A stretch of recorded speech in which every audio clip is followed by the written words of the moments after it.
inspiratif kita di episode kali ini adalah seorang wanita energik yang telah mendedikasikan hidupnya selama lebih dari 3 dekade di industri asuransi. Tidak heran perjalanan tersebut menjadikannya sebagai sosok yang berpengaruh di dunia perasuransian. Yang menarik, di tengah kesibukannya, ia tetap menjadi seorang ibu yang selalu ada untuk keluarga. Bahkan masih sempat menelurkan berbagai karya kreatif yang bermanfaat bagi banyak orang. Siapa dia? Yuk kita langsung kunjungi rumah beliau.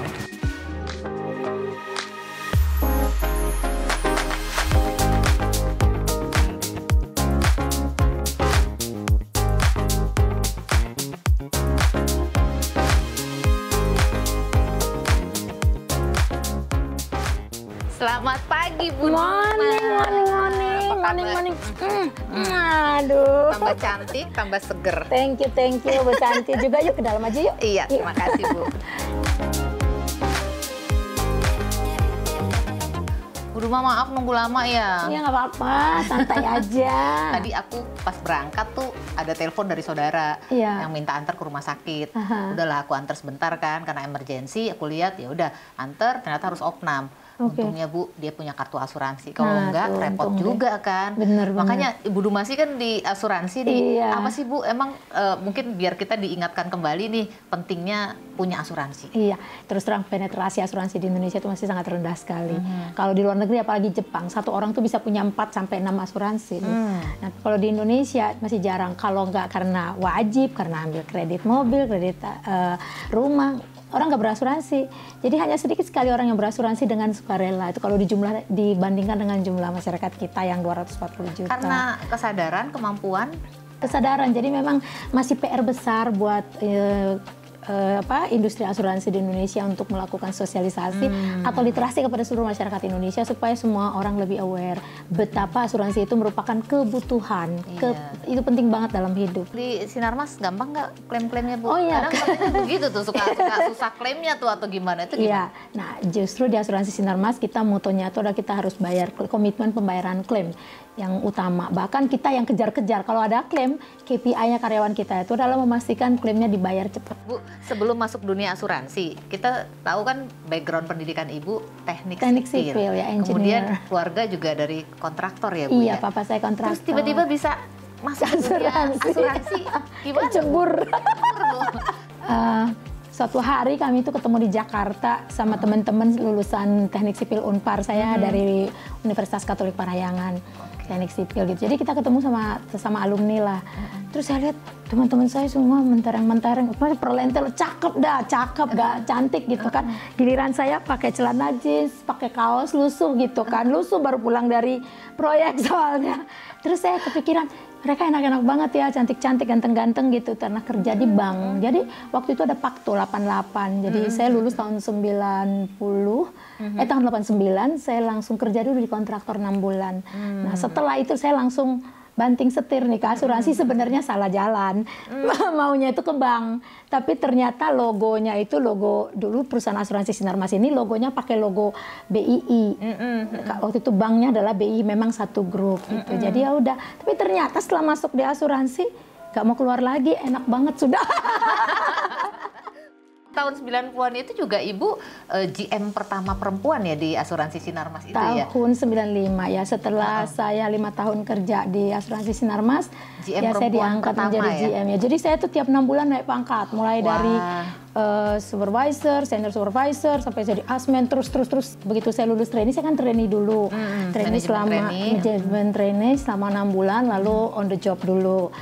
Setelah selesai setahun itu, saya langsung mendapat tugas itu untuk membawahi sebuah departemen. Kebetulan supervisor yang tadinya ada di sini harus pindah ke luar negeri, dia pindah ke Australia. Jadi saya dikasih oleh advisor saya, kebetulan seorang expert. Jadi dia yang memberikan saya semangat gitu bahwa kamu pasti bisa gitu. Dia juga yang menginterview saya waktu di awal, yang bilang ke saya bahwa kamu kalau dunia asuransi pasti kamu keliling dunia, dan memang kenyataan sih. Wah, tapi orang tua mendukung Ibu masuk dunia asuransi atau apa? Karena kan terus terang di awal itu sebenarnya pasti papa saya dia kontraktor ya, dia seorang pengusaha, pasti dia pengennya saya mungkin di dunia kontraktor juga, siapa tahu bisa lanjutkan usahanya gitu ya.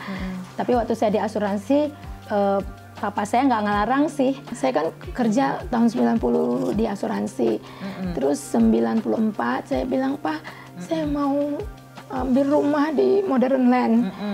Saya bilang saya mau beli rumah supaya saya bisa mandiri, tapi saya cuma bisa bayar cicilannya, saya nggak bisa bayar DP, boleh nggak aku pinjam uang papa? Waktu itu harga rumahnya 86 juta tahun 1990. Terus saya pinjam 20 juta untuk bayar DP, sisanya saya cicil ke bank.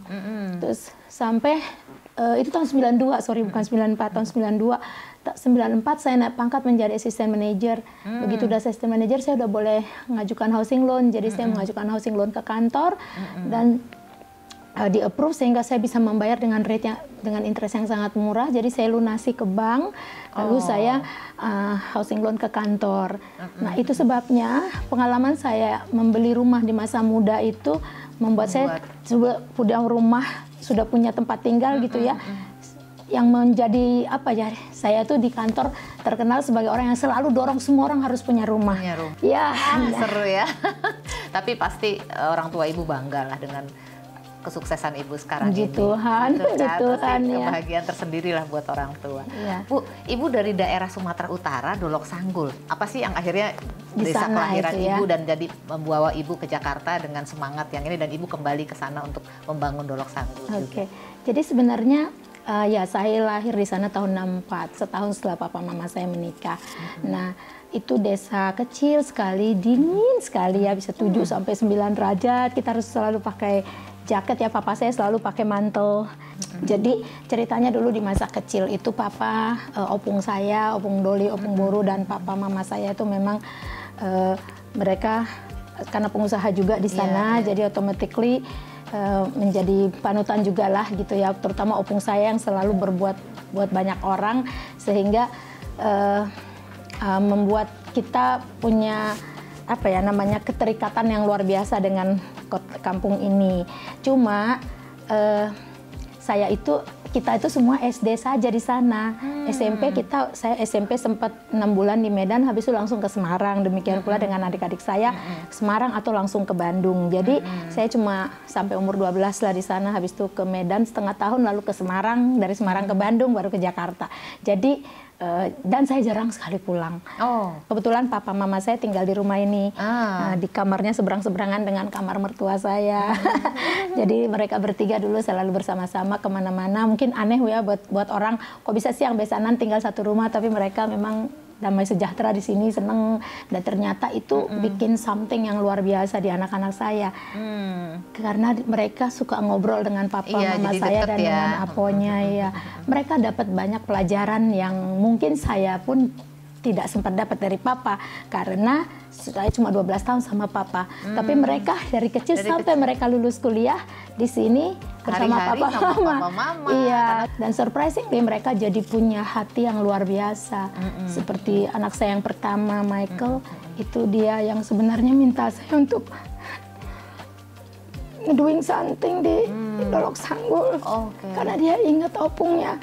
Jadi waktu papa saya meninggal itu, di saat pemakaman tuh banyak sekali orang-orang yang datang.